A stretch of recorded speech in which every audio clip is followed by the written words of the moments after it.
Si Elena ay simpleng babae lamang, mahinhin, tahimik at palaging nakatungo kapag nasa harap ng maraming tao. Manipis ang kilay, hindi pantay ang gupit, at madalas nakasalamin na luma at gasgas. Lagi siyang nakasuot ng lumang bestida at rubber shoes na pudpod. Hindi dahil pinipili niya ang ganitong hitsura, kundi dahil mas pinipili niyang unahin ang mga mas mahalagang bagay, tulad ng pagtulong sa mga foundation, pag-aalaga sa mga batang iniwan ng kanilang mga magulang, at pagsuporta sa kapatid niya. Si Marcos naman ay kabaligtaran niya. Isisi ng isang malaking kumpanya. Matangkad, presko, laging nakaayusang damit, at may presensyang kapag pumasok sa silid ay tumatahimik ang lahat. Mahal niya si Elena, higit sa kahit anong kayamanan. Pero alam niyang madalas siyang husgahan ng mga tao dahil sa itsura ng kanyang asawa.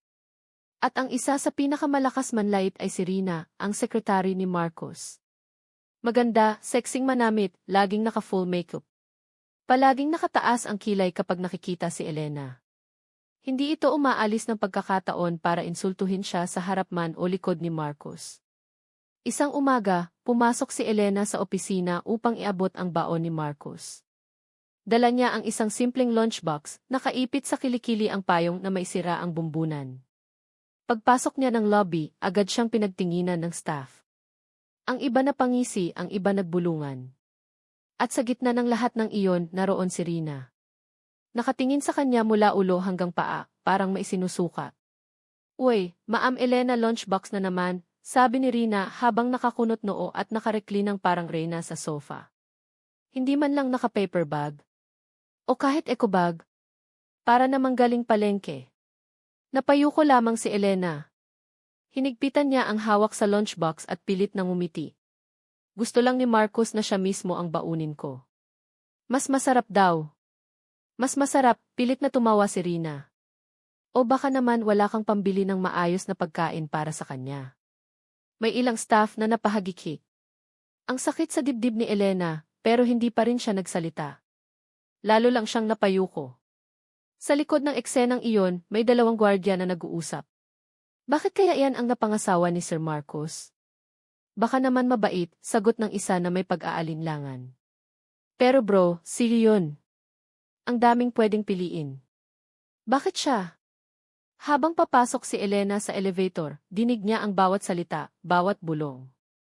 At bawat bulong ay parang karayom na tumutusok sa puso niya. Diretso siyang pumasok sa opisina ni Marcos. Pagbukas ng pintuan, agad siyang lumapit at iniabot ang lunchbox. Love, dinalhan kita, mahina niyang sabi. Umiti si Marcos at tumayo para yakapin siya. Salamat, love. I love you. Ngunit bago niya pa man maabot ang braso ng asawa, biglang pumasok si Rina na parang may sariling mundo. Sir Marcos, about the meeting. Napatigil ito nang makita si Elena. Tumaas ang kilay niya, halatang naiinis sa presensya ng babae. Ah, nandito ka pala, sabi niya kay Elena, baka kailangan mo nang umuwi. Baka abala ka rito. Ngumiti si Marcos, isang ngiting malamig. Rina, respeto naman. Asawa ko siya. Pero tumawa lang si Rina. Asawa? Hindi halata, sir. Dito na napasigaw si Marcos. Rina, GTV. Napatigil ang buong opisina. At nang makita ng staff si Rina na lumabas ng opisina ni Marcos nang nakayuko, nagsimula rin silang magbulungan tungkol dito. Dito ko muna puputulin sandali ang kwento. Kung gusto niyong maramdaman pa ang bawat eksena, bawat kirot, at bawat tagpo, huwag kalimutang i-like, i-share, at i-subscribe. Ang tulong niyo ay nagbibigay buhay sa mga kwentong tulad nito. Kapag handa ka na, ipagpapatuloy natin ang mas masakit at mas nakakagulat na susunod na bahagi. Pagbalik natin sa kwento, sinubukang umiti si Elena, ngunit halata ang sakit sa kanyang mga mata. Marcos, ayoko ng gulo. Hindi ikaw ang may kasalanan, love, sagot ni Marcos, hawak ang kamay niya. Sobra na sila. Ngunit habang nag-uusap sila, narinig nila ang malakas na tunog ng halakhakan mula sa labas.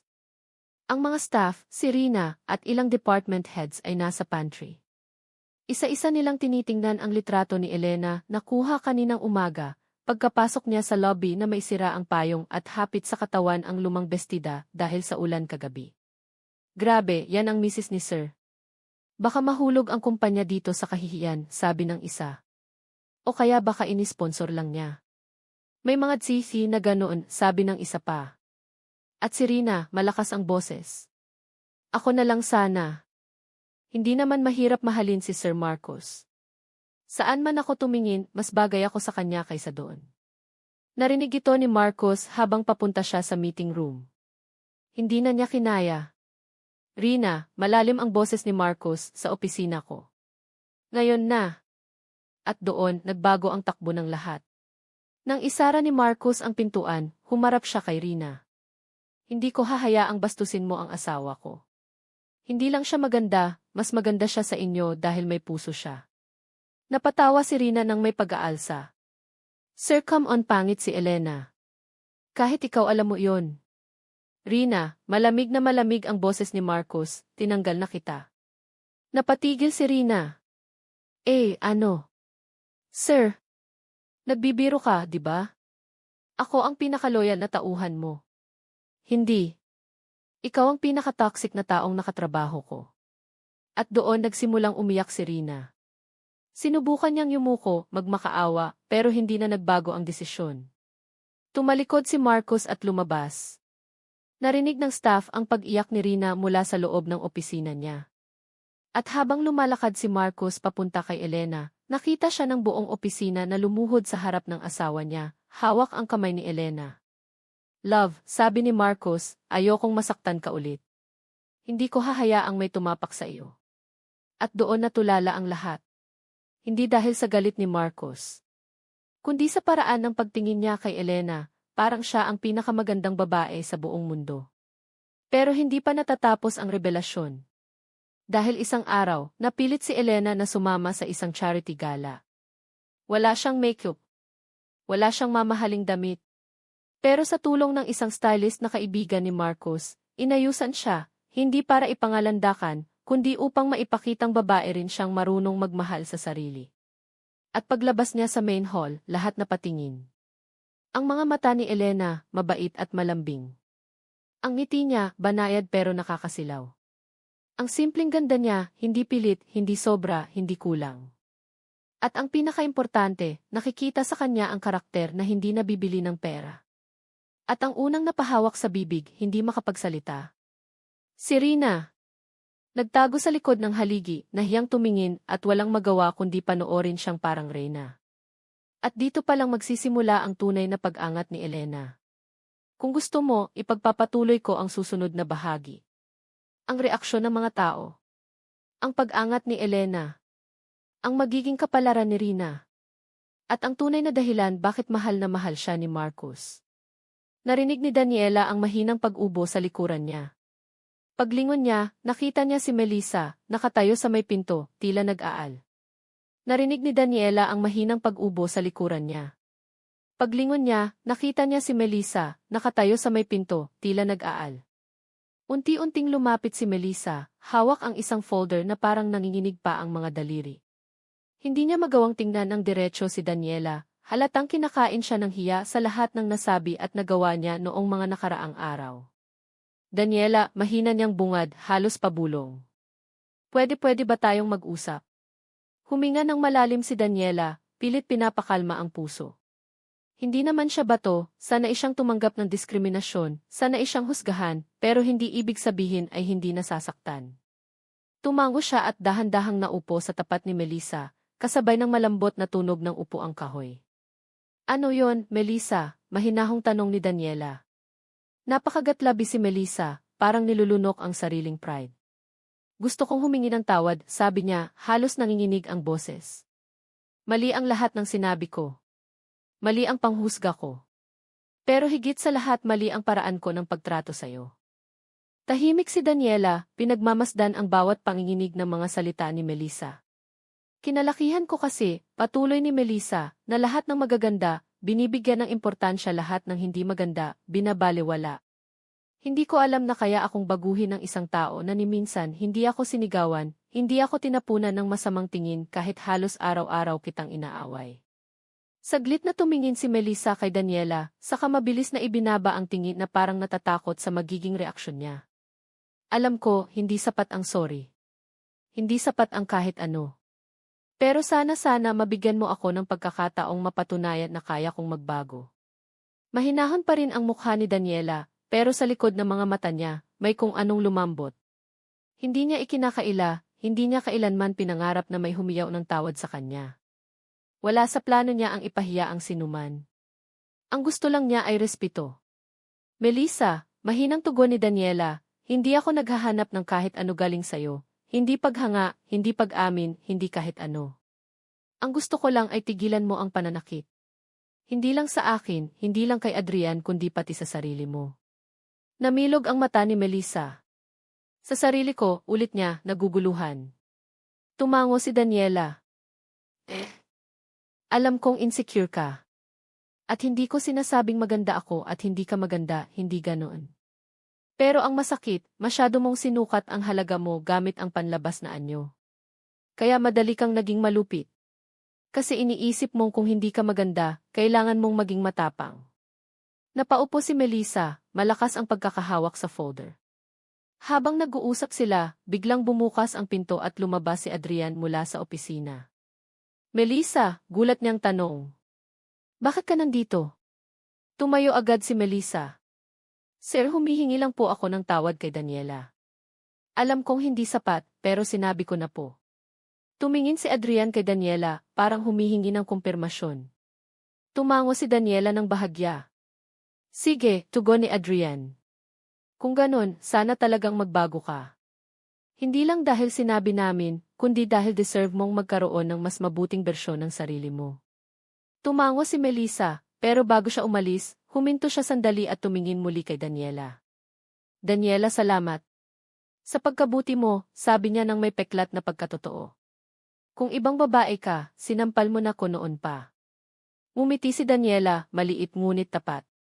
Hindi mo kailangan ng sampal. Kailangan mo ng pag-intindi. Sa unang pagkakataon, napangiti si Melissa ng totoo.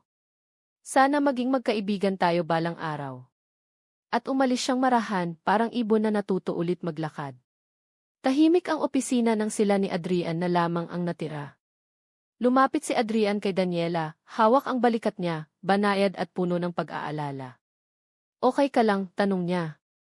Sagot ni Daniela. Hindi ako galit sa kanya. Hindi ko alam pero mas naawa ako. Huminga ng malalim si Adrian, tinitingnan siya ng may paghanga. Daniela, napakabuti mong tao. Pinandilatan siya ni Daniela, kunot noo ngunit pilya. Aba, dapat lang. Baka naman nakakalimutan mo kung sino ang asawa mo, biro niya. Napatawa si Adrian ng malakas, at pagkatapos ay hinila si Daniela palapit para tuluyan itong yakapin. Hindi lang maganda, matapang pa, sabi niya. At mabait. Napapitlag si Daniela. Tama na, baka lumaki ulo ko. Gusto kong lumaki ulo mo, sagot ni Adrian, natawa. Kasi buong buhay mo nagpaliit ka para lang hindi ma-offend ang iba. Natahimik si Daniela. At doon, sa gitna ng yakap ni Adrian, dama niya ang bigat ng mga taon kung kailan binawasan niya ang sarili para lang magkasya sa inaasahan ng ibang tao. Ayoko nang magtago, bulong niya. Ayoko nang matakot. Hinawakan ni Adrian ang pisngi niya, hinaplos ng hinlalaki ang luha na hindi niya namalayang tumulo. Hindi mo kailangang magtago, sabi niya. At sa akin hindi ka kailanman pangit. Napalunok si Daniela. At doon tuluyang bumuhos ang luha niya, hindi dahil sa sakit, kundi dahil sa wakas may nagmamahal sa kanya ng walang kondisyon. Salamat, bulong niya. Salamat saan, tanong ni Adrian. Sa pagtanggap sa akin kung sino ako. Sa pagkita sa kagandahan ko kahit hindi ko nakikita. Daniela, mahinang sagot ni Adrian, ang kagandahan mo, hindi mo kailangang makita para maramdaman ng lahat. At sa dahan-dahang paghigpit ng yakap ni Adrian, tuluyang naglaho ang lahat ng tinig na minsang nagsabing pangit siya. Kapalit nito ang iisang boses. Yung boses na nagsasabing mahalaga siya. At maganda. At sapat. Habang magkahawak pa rin ang kanilang mga kamay, marahang kumala si Daniela mula sa yakap ni Adrian, pinupunasan ang mga natitirang luha sa pisngi. Hindi na iyon luha ng sakit, kundi luha ng kagaanan. Unang beses niyang maramdaman iyon ng totoo. Adrian, mahinang sabi niya, pwede ba nating kalimutan ang lahat ng pang-aalipustang nangyari? Gusto ko ng bagong simula. Hindi dahil napilitan ako kundi dahil handa na ako. Tinitigan siya ni Adrian, puno ng pag-unawa. Kung ano man ang gusto mo, susuportahan ko. Hindi kita pipilitin sa kahit ano. Natigilan si Daniela. Ilang taon na silang magkasama pero ngayon lang niya narinig ang ganoong linaw at lambot mula kay Adrian. Noong una, pakiramdam niya, siya ang mas higit na humahabol pero ngayon, naramdaman niyang pantay na sila. Parehong handang magtulungan, parehong handang magbukas ng mga sugat at maghilom ng sabay. Gusto ko ihuminga siya ng malalim, gusto kong bumalik sa trabaho. Gusto kong ipakita sa sarili ko na kaya kong tumayo nang hindi umaasa sa opinyon ng iba. Nakangiting tumango si Adrian. Iyan ang gusto ko sa'yo. Hindi ka sumusuko. Kung anong kailangan mo, oras, espasyo, suporta, nandito lang ako. Tumawa si Daniela, isang mahina ngunit totoo at malayang tawa. Masyado kang mabait sakin, Adrian. Hindi, sagot niya, sapat lang. Kasi deserve mo. Naglakad silang dalawa palabas ng opisina, magkahawak kamay. Pagdating nila sa hallway, naramdaman ni Daniela ang mga tingin ng ibang empleyado. Pero iba na ang pakiramdam ngayon. Hindi na siya yumuyuko. Hindi na niya tinatakpan ang mukha. At hindi na siya tumatakbo palayo. Ngayon, tuwid ang likod niya. Maaliwalas ang mukha. Handang humarap kahit kanino. Nasa elevator na sila nang biglang sumulpot si Melissa muli, bit-bit ang ilang papel. Pero imbes na gumawa ng eksena, tumabi lang siya at bahagyang yumuko bilang paggalang. Good afternoon po, Ma'am Daniela, magalang niyang bati. Nabigla si Daniela, hindi dahil sa pagbati, kundi sa respeto. Pero ngumiti siya, hindi patakas, hindi limitado. Good afternoon, Melissa. Nakita ni Daniela ang munting ngiti sa labi ni Melissa, at natanaw niya roon ang isang bagong kabanata, hindi lamang para sa kanya, kundi para sa lahat ng minsang ginulo ang buhay niya. Pagdating nila sa lobby ng kumpanya, may ilang taong tila napatigil sa pag-uusap nang makita si Daniela. May mga kilay na tumaas, may natigilan, may napabulong. Noon, mabilis na uurong si Daniela pero hindi na. Bagkus, hinawakan niya ng mas mahigpit ang kamay ni Adrian. Tumingin siya sa mga tao, diretso, banayad, hindi galit. Isang simpleng tingin na nagsasabing, hindi niyo na ako kayang basagin. Tumikhim si Adrian, saka nagsalita ng sapat lang ang lakas para marinig ng mga malapit. Daniela, ihahatid na kita. Tumango si Daniela, pero bago sila tuluyang lumabas, narinig nilang biglang may tumawag mula sa likuran. Ma'am Daniela. Napalingon silang dalawa. Isa itong empleyadong babae, nasa early 20s, mahinhin at halatang kinakabahan. Ma'am, gusto ko lang po sabihin na ang ganda niyo po talaga. Nanahimik ang paligid.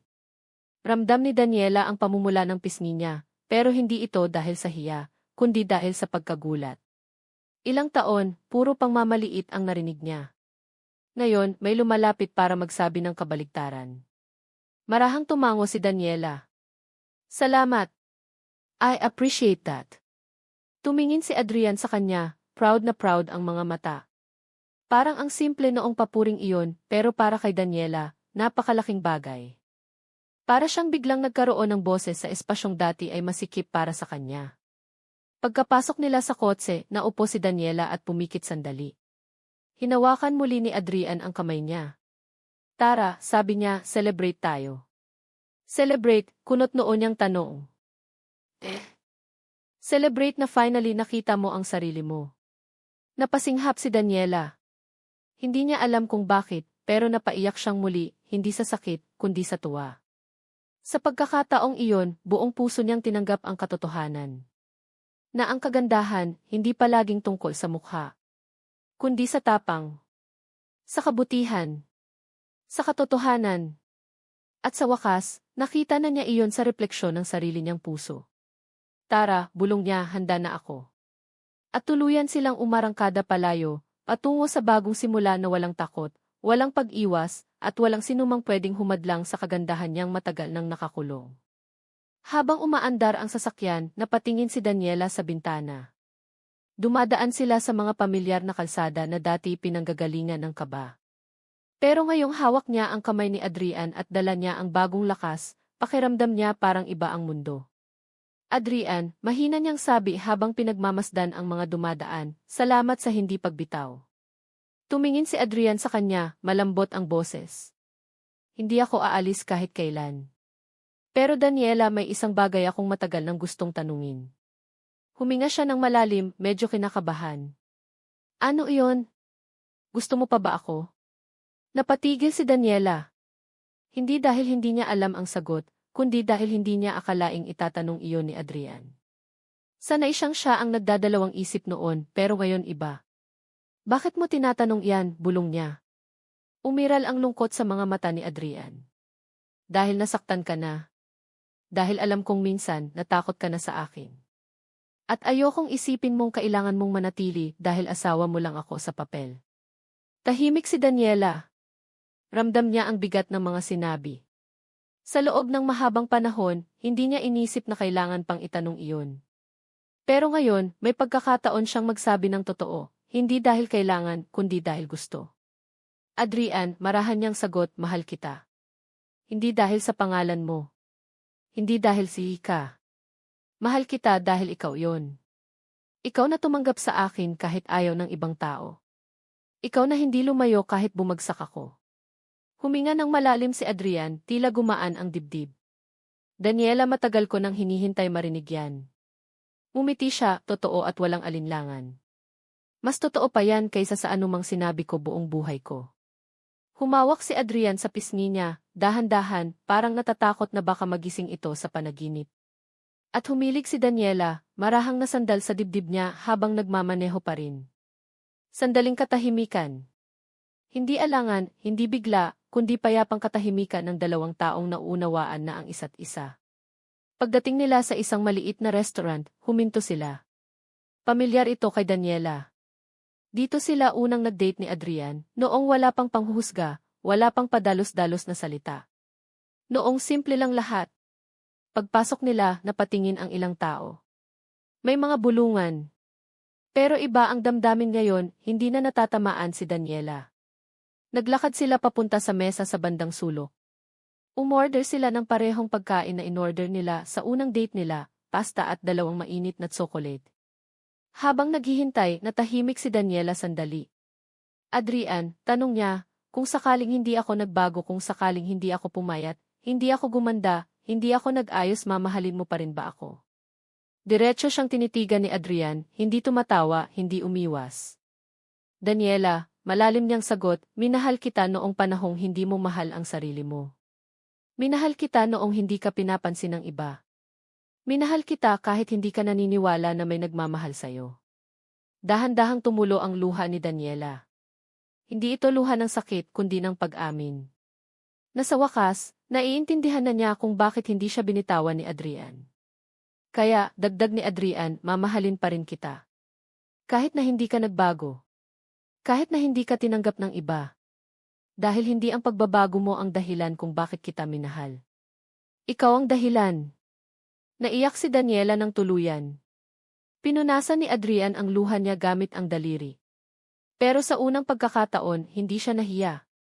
Hindi niya tinakpan ang mukha niya. Hindi siya pumihit palayo. Hinayaan niyang makita siya ni Adrian ng buo, kahinaan, luha at lahat. Pagdating ng pagkain, pareho silang natawa ng hindi sinasadya. Para bang bigla silang nahulog muli, hindi sa isang magarbong relasyon, kundi sa isang simpleng pagmamahalang tunay at hindi sinasakal ng opinyon ng mundo. Pagkatapos kumain, lumabas sila ng restaurant. Malamig ang hangin at parang lumuwag ang dibdib ni Daniela. Naglakad sila sa sidewalk, hindi nagmamadali. Hanggang may grupo ng kababaihan ang biglang napasulyap sa kanila. Isa sa mga ito ang tila hindi makapaniwala. Si Daniela ba iyon? Ang ganda niya pala di. Narinig iyon ni Daniela at imbes na sumakit ang dibdib niya, napangiti lang siya. Hindi niya kailangan ang kumpirmasyon pero hindi niya na rin ito kinatatakutan. Tumigil si Adrian sa paglalakad. Kinuha niya ang kamay ni Daniela at tinapat siya sa streetlight. Bakit? Tanong niya. Ngumiti si Adrian. Tingnan mo ang sarili mo. Tiningnan ni Daniela ang refleksyon niya sa salamin ng isang saradong tindahan. Hindi niya nakita ang dating babaeng takot, iyakin, hindi sigurado. Ang nakita niya, isang babaeng malakas, matapang, may sariling boses, at may sariling halaga. Isang babaeng marunong nang mahalin ang sarili niya. Lumapit si Adrian sa likod niya at bumulong. Iyan ang babaeng mahal ko. At sa sandaling iyon, walang salita ang kailangan. Si Daniela sa wakas, naniwala na. Kinagabihan, habang pauwi na sila, nakasandal si Daniela sa balikat ni Adrian sa sasakyan. Tahimik lang sila, pero hindi nakakabingi ang katahimikan. Mas mabigat lang sa damdamin ang biglang pagring ng telepono ni Adrian. Nakita niya ang pangalan sa screen, Serena, ang kapatid ni Adrian na isa sa pinakaayaw sa kanya noon. Sagutin mo, mahina niyang sabi kahit ramdam niyang may kaba. Sinagot ni Adrian ang tawag. Hello. Ramdam agad ang kapangahasan sa tono ni Serena. Kuya, bakit hindi ka sumasagot sa group chat? May emergency sa bahay. Nagpupunta si mama at mga pinsan dito kasi kailangan ka raw kausapin. At kuya, may sinabi silang tungkol kay Daniela.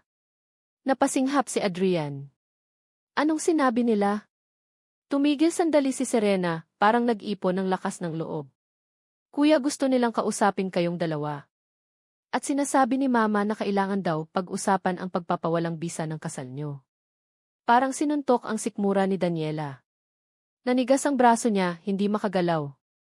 Yung dati parang naghilom na, biglang muling bumuka ang suga. Serena, madiin ni Adrian, hindi mangyayari yan. Kaya nga pumunta ka, kuya. Kasi hindi ko sila mapatigil.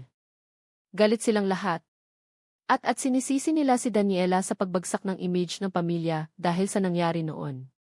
Hindi umimik si Daniela, pero hindi niya mapigilang mapaluha. Akala niya tapos na. Akala niya lumipas na ang lumang sakit. Pero ito na naman, bumabalik. Sige Serena, sagot ni Adrian, pauwi na kami. Pagkababa ng tawag, hindi agad nakapagsalita si Adrian. Kita niyang nahulog ang balikat ni Daniela, parang nawalan ng lakas. Daniela, mahinang tawag ni Adrian, please, look at me. Dahan-dahan siyang tumingin, at doon niya nakita sa mata ni Adrian ang galit, hindi sa kanya, kundi sa mga taong hindi siya tinatanggap. Hindi mo kasalanan ito, sabi ni Adrian. Hindi ikaw ang problema. Hindi ikaw ang kahihiyan. Ang problema ay sila, at kung paano nila tinitingnan ang mundong hindi naman sila ang may kontrol. Napahawak si Daniela sa upuan, nanginginig ang kamay. Adrian, ayoko na makipagsagutan. Ayoko nang bumalik sa dati. Hinawakan ni Adrian ang kamay niya, pinisil ng mahigpit. At hindi ka babalik. Hindi kita dadalhin doon para ipamukha sa iyo ang sakit. Dadalhin kita doon para ipakita sa kanila na hindi na ikaw ang babaeng kaya nilang tapak-tapakan. Huminga ng malalim si Daniela, ramdam ang takot pero may bagong tibay din, sasamahan mo ako. Hawakan mo ako, mahinang sagot ni Adrian, hinding-hindi kita bibitawan. Pagdating nila sa bahay ng pamilya ng lalaki, inabutan nila ang mga kamag-anak na nagkakumpulan sa sala. Ilang titig pa lang, ramdam na ang panghusga, mga mata na sinusukat si Daniela mula ulo hanggang paa. Adrian, sigaw ng ina, si Ms. Clarice, matapang at mataas ang tingin sa sarili. Ano itong nababalitaan namin? Nakikipagkita ka pa rin sa babaeng yan? Diretso siyang itinuro si Daniela na para bang isa itong bagay. Mama, madiin na sabi ni Adrian, asawa ko si Daniela. Hindi siya babae lang. Hindi. Siya ang nagpapahiya sa pamilya natin, sagot ng ina, sabay sigaw ng isa pang tiyahin. Pangit. Walang breeding. Walang pamilyang matinong pinanggalingan. Tila binuhusan ng malamig na tubig si Daniela. Dati tumatakbo siya. Dati umiiyak siya ng walang laban. Pero ngayon iba. Umangat ang ulo niya. Tumuwid ang likod. Tinignan niya ang mga taong matagal na niyang kinatatakutan. At bakit ako ang problema? Tanong niya, hindi pa sigaw, hindi galit, kundi malinaw, matatag. Kahit noon pa man, hindi niyo ako nakilala. Humusga kayo sa itsura ko. Sa suot ko. Sa pamilya ko. Hindi niyo ako tinanong kung ano ang totoo. Natigilan ang lahat. Hindi sanay na may lumalaban si Daniela. Nagpatuloy siya, dahan-dahan, bawat salita mabigat. Itinulak niyo ako palabas kahit wala akong ginagawang mali. Ginawa niyo akong katawa-tawa kahit hindi niyo alam ang pinagdaanan ko. Napakuyom ang kamao ni Adrian, hindi dahil sa kahinaan ni Daniela, kundi dahil sa tapang nito ngayon. Ms. Clarice, halatang nabigla, tumawa ng matalim. At ngayon, ganyan ka na? Nag-ayos ka lang ng mukha, akala mo kung sino. Bago pa niya matapos ang pang-aalipusta, mariing nagsalita si Adrian. Tama na. Tumahimik ang buong sala. Hindi ko kayo dinala dito para pakinggan ang panghusga niyo kay Daniela, sabi ni Adrian. Dinala ko kayo dito para sabihin na kung hindi niyo kayang tanggapin ang asawa ko, ako ang lalayo sa inyo. Parang sumabog ang isang bomba sa pagitan nila. Adrian, sigaw ng isang pinsan. Pamilya mo kami. Tama, sagot niya. Kayo ang pamilya ko. At dahil dyan, dapat kayong magpakatao. Hindi makapagsalita si Ms. Clarice. Hindi niya inaasahang pipiliin siya ng anak laban sa pamilya. Naglakad si Adrian palapit kay Daniela, hinawakan ang kamay nito sa harap nila. At kung kailangan kong pumili, mahinang sabi niya pero mariin, pipiliin ko siya. Paulit-ulit. Kahit ilan. Nanginig ang labi ni Daniela. Hindi niya napigilang maiyak. Hindi dahil sa sakit, kundi dahil sa wakas, may pumili sa kanya, hindi dahil kailangan, kundi dahil mahal siya. At sa unang pagkakataon, napayuko si Ms. Clarice, hindi dahil sa hiya, kundi dahil sa pagkatalo. Hindi nakaimik ang ina ni Adrian. Hindi makapaniwala. Panay ang pikit niya na parang may pilit na pinipigil sa loob, pride man o galit, hindi pa malinaw. Pero ramdam na ramdam ang tensyon sa buong sala. Si Daniela naman, hindi mapigilang mapahawak sa dibdib. Ramdam niya ang bilis ng tibok ng puso niya. Hindi dahil sa takot kundi dahil sa hindi niya inaasahang pagtatanggol ni Adrian. Parang may nabunot na tinik sa puso niya, ngunit may kaba pa rin sa susunod na maaaring mangyari. Kung ganyan ang desisyon mo, Adrian, basag ang tinig ni Clarice, ibig sabihin lumalaban ka sa amin. Hindi umalis ang tingin ni Adrian. Mama, hindi ako lumalaban. Pero hindi rin ako mananatili kung ang kapalit ay ang respeto at dignidad ng asawa ko. Nagsimulang magbulungan ang mga pinsan, tiyuhin at tiya. May ilan na halatang hindi sang-ayon, may ilan namang biglang natahimik, marahil nagulat sa bagong lakas ng loob ng mag-asawa. Isang tiyahin ang biglang nagsalita, medyo pasigaw. Bakit ba kasi pinili mo yan? Kahit noon pa, hindi siya bagay sa'yo. May itsura ka, mayaman ka, edukado, bakit siya? At bakit ngayon parang pinagtatanggol mo pa siya ng sobra? Dahan-dahang huminga si Daniela. Alam niyang obligahin talaga sila ng ilang kamag-anak ni Adrian na sumagot. Kahit hindi dapat, hindi sila titigil hanggat hindi sila nakikipagtalo. Kaya isang mahina pero matatag na tinig ang kumawala sa bibig niya. Dahil ako ang pinili niya, sabi ni Daniela, diretso, malinaw, halos malamig pero hindi bastos. Hindi dahil sa mukha ko. Hindi dahil sa pera. At lalo hindi dahil sa pinanggalingan ko. Pinili niya ako dahil sa kung sino ako. At hindi niyo iyon kayang baguhin. Muling natahimik ang lahat. Pero hindi doon natapos. Biglang tumayo ang isang pinsan ni Adrian, si Lori, na noon pa man ay isa sa pinakamaharot na kritiko ni Daniela. Kung talagang totoo yan, sabi ni Lori sabay titig mula ulo hanggang paa, bakit parang bigla ka nalang gumanda? Bakit noong una, parang takot kang humarap sa amin? Ngayon naman, kung makasalita ka, akala mo kung sinong may karapatan.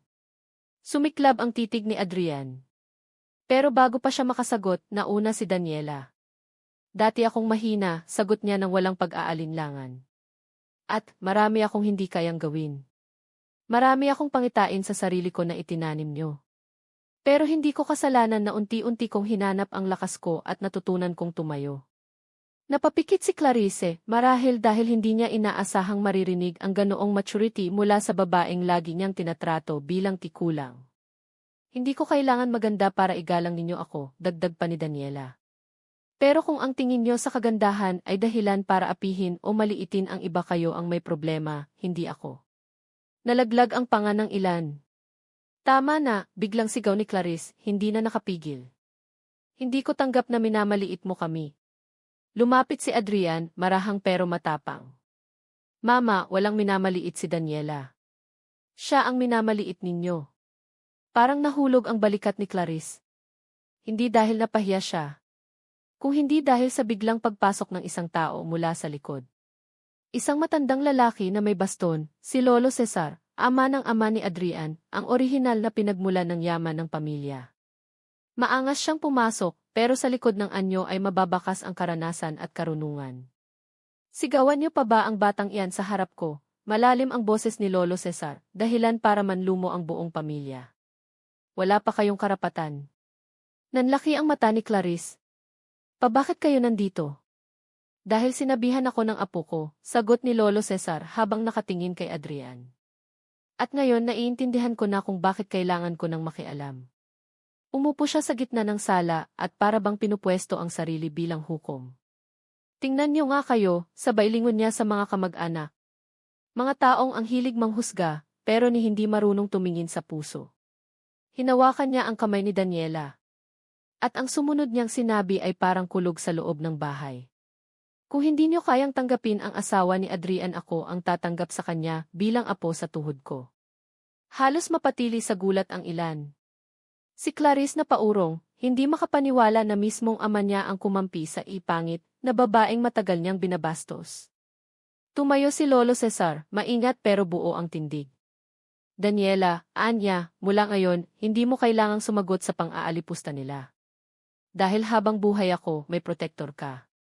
Lumuhod ang tuhod ni Daniela sa bigat ng emosyon. Mabilis siyang inalalayan ni Adrian, pero si Daniela ay humihikbi na. Hindi dahil sa takot, kundi dahil sa wakas, may taong hindi niya inaasahang kakampi at iyon pa ang pinakamatanda at pinakamarunong sa pamilya.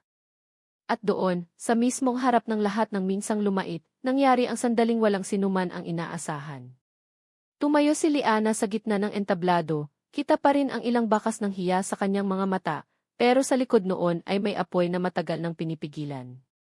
Humakbang si Adrian palapit sa kanya, marahan, may ngiti sa labi, habang ang lahat ay napapahinto sa paghinga. Hinawakan niya ang kamay ni Liana, maramdamin, parang hawak niya ang buong mundo. Hindi na niya alintana ang mga taong nanunuri, ni ang mga flash ng kamera, para sa kanya, tanging si Liana lang ang mahalaga. Para sa lahat ng nandito, malalim niyang sabi, sabay tingin sa karamihan, matagal ko nang alam kung gaano kaganda ang asawa ko. Hindi lang sa mukha kundi sa puso, sa ugali, sa tapang, at sa kabutihang kahit kailan ay hindi ninyo nakita dahil masyado kayong nakafocus sa paghusga. Tahimik ang buong venue. Wala ni isang kumurap. Kung tinawag man ninyo siyang pangit noon, iyon ay dahil hindi ninyo kayang makita ang kagandahang hindi panglabas. Humigpit ang hawak niya kay Liana. At kung ngayon ay nagulat kayo, sana magulat din kayo sa sarili ninyo. Marahan niyang hinarap si Liana, nakangiti ng malumanay. Li, hindi mo kailangan ng makeup para gumanda. Sapat na ang totoo mo. Hindi na napigilan ni Liana ang pagtulo ng luha. Hindi dahil sa hiya, kundi dahil sa wakas, may tumindig para sa kanya, hindi para ipagtanggol ang itsura niya, kundi ang pagkatao niya. Narinig nilang pareho ang unti-unting palakpakan mula sa gilid. Unay mahina, sunod ay lumakas, hanggang sa parang lumulundag ang buong venue sa ingay ng suporta. Marami ang napayuko, iba inaluha rin, at ang ilan, lalo na yaong nangunguna sa panlalait, ay hindi makatingin ng diretsyo sa mag-asawa. Lumapit ang ina ni Adrian, dahan-dahan, parang hirap magsalita. Liana, anak, patawarin mo ako, garalgal ang boses nito. Lahat ng panghusga ko mali. Hindi ko nakita kung gaano kakabuti. Araw-araw ka palang nag-aalaga sa anak ko para maging masaya siya. At hindi ko iyon nakita dahil masyado akong bulag sa kung ano lang ang nakikita ng mata. Tinapunan siya ni Liana ng malumanay na tingin at kahit may sakit pa rin sa puso niya, tumango siya. Tita, hindi ko po kailangan ng kahit anong kapalit. Ang hiling ko lang po noon ay tanggapin ninyo ako kahit hindi ako perpekto. Lumapit ang ina ni Adrian at niyakap siya ng mahigpit. Isang yakap na puno ng pagsisisi at pag-amin na nagkamali siya. Sa wakas, ang dingding ng paghusga ay nagiba, napalitan ng tunay na pagtanggap. Sa likod niya, lumapit si Adrian at niyakap silang dalawa, at doon, sa gitna ng ingay ng palakpakan at luha ng emosyon, nabuong muli ang pamilyang minsang nasira ng panlabas na pamantayan. Mula sa araw na iyon, hindi na si Liana ang babaeng tinawag na pangit. Siya ang babaeng nagpakita sa lahat na ang kagandahan ay hindi nakikita sa mukha, kundi sa tapang, kabutihan at puso. At ang mundong minsang nanlait sa kanya ay siya rin ngayon ang unang yumakap at humanga sa tunay niyang kagandahan.